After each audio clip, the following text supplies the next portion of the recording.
आज हम class 10th math का क्वेश्चन नंबर 1 का पार्ट 11 करेंगे। सही है? यस तो सबसे पहले यहाँ पे इसको हम सोल्यूशन देते हैं। ये मैंने कल आपको बताया था कि जिस इक्वेशन का पावर एक्सपोनेंशियल फार्मा जो वो जिस इक्वेशन का पावर वेरिएबल आ जाए वो इक्वेशन हमारा क्या कहलाता है? एक्सपोनेंशियल इक्वेशन कहलाता है। किसी भी इक्वेशन का अगर पावर वेरिएबल आ जाए तो वो इक्वेशन हमारा एक्सपोनेंशियल इक्वेशन कहलाता है। सही है ना? कल भी आपको बताया था। आप देखिए क्या करेंगे, सबसे पहले हम इस जगह को हम थोड़ा सा सिंप्लीफाई करेंगे, इसको समझेंगे, वो बिल्कुल सेट है। अब यहाँ पे जो 2x + 1 है, सही, पहला मैं ये लिखता हूँ, ये मैंने लिखा 3.32x। ये 1 जो है इसकी जगह 1 3 हमारे पास और भी है, इस जगह भी हमारे पास 1 3 और भी होता है। अगर इधर 2 होता तो इधर मैंने अभी 1 3 लिखा, ये वाला लिखा है, ये जो लिखा है ये इस 1 की वजह से लिखा है। अगर इधर 2 होता तो मैं इधर 3 स्क्वायर लिख लेता या 2 दफा 3 लिखता। सही है? ये हमारे पास इसलिए आया है कि ये दोनों उन्होंने लिखे हैं इधर। सही है ना? yes, और इसका पावर जो है इसके साथ प्लस हुआ है। पावर क्या हुआ है? प्लस हुआ है। इसका भी पावर 1 है, इसका भी पावर क्या है? 1 है। तो जब बेस सेम हो वो बेस हम कॉमन लेते हैं, पावर क्या करते हैं? प्लस करते हैं। ये इसने इसी तरह ही लिखा है और इस एक का पावर इसके साथ प्लस हुआ है, एक को छोड़ा है और एक को क्या किया है? इसके साथ इस 2x के साथ इसका पावर प्लस किया। ये तीन और ये तीनों ने कॉमन लिए हैं, इसका पावर ये प्लस किया, ये इन्होंने इसी तरह ही लिखा था। बाकी हम इसी तरह लिखेंगे -10 3x + 1 इक्वल क्या जाएगा? 0। अब ये दोनों 3 आप मल्टीप्लाई करेंगे, 3 जब मल्टीप्लाई करो क्या जाएगा? 9। 9। ठीक है, इसके साथ हम मल्टीप्लाई नहीं करेंगे, इस तरह आएगा 2x - 10 की पावर 3x + 1 इक्वल 0। अब ये 3 की पावर 2x है, इसको अभी हम इस तरह भी लिख सकते हैं, x की पावर 2 - 10 की। कल भी हमने इस तरह लिखा था। ये पॉइंट नहीं पढ़ा जाता, ये डॉट पढ़ा जाता है। क्या पढ़ा जाता? ये दोनों के बीच में प्रोडक्ट है। अब ये हो जाएगा आपके पास इक्वेशन 1। अब ये जो है 3 की पावर x, ये भी 3 की पावर x, दोनों सेम है। मैं यहाँ पे लिखता हूँ 3 की पावर x इक्वल y, ये आपके पास हो जाएगा इक्वेशन 2। अब ये इक्वेशन 2 हम इसमें क्या करेंगे? पुट करेंगे। क्या करेंगे? पुट करेंगे। तो यहाँ पे मैं लिखूंगा पुट इक्वेशन 2 इन इक्वेशन 1। ये 9 सेम टू सेम आएगा इसी तरह।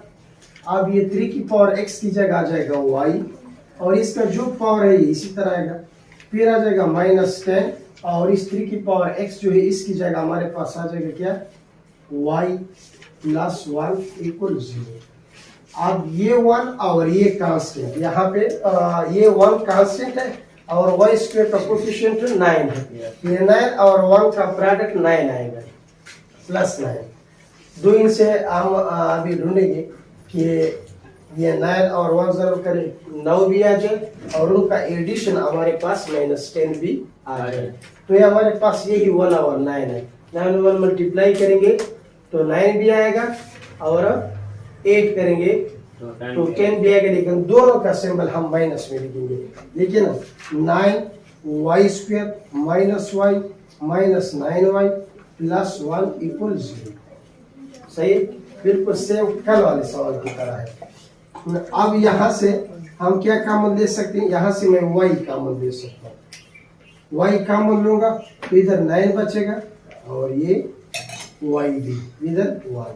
यहाँ से क्या कॉमन ले सकता हूँ? यहाँ से मैं 1 कॉमन ले सकता हूँ। 1 का टेबल इसमें भी जाता है, इसी भी 1, दोनों का फिल्टर है। y और ये 9 में कॉमन नहीं ले सकते, इधर आ जाएगा 1, आ जाएगा y, ये 7 9 भी आएगा, 9y - +- -1 1 equal 0।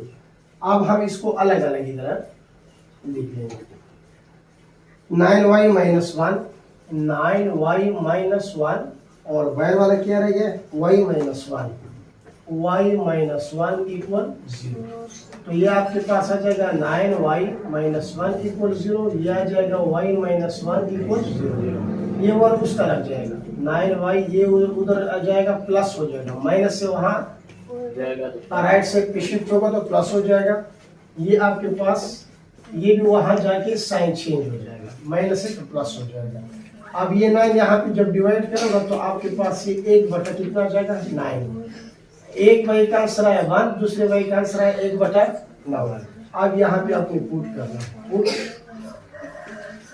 Value of y in equation 2 में हम पुट करेंगे। इक्वेशन 2 हमारे पास ये वाला है, तो ये आपके पास आ जाएगा 3x इक्वल, इस y की जगह पहले मेरा आंसर आ जाएगा 9 और ये 3 की पावर x, इसकी जगह हमारे पास ये आंसर है, ये 3 की पावर x, ये 1 बटा 3 की पावर 2 भी इस तरह भी हम लिख सकते हैं। अब ये ऊपर आ जाएगा, 3 की पावर x जब ऊपर आएगा तो ये पावर क्या है, +2 है, ये आपके पास हो जाएगा -2। और अब ये 3 और ये 3 क्या हो जाएगा, कैंसिल हो जाएगा। यहाँ पे x का आंसर आ जाएगा -2।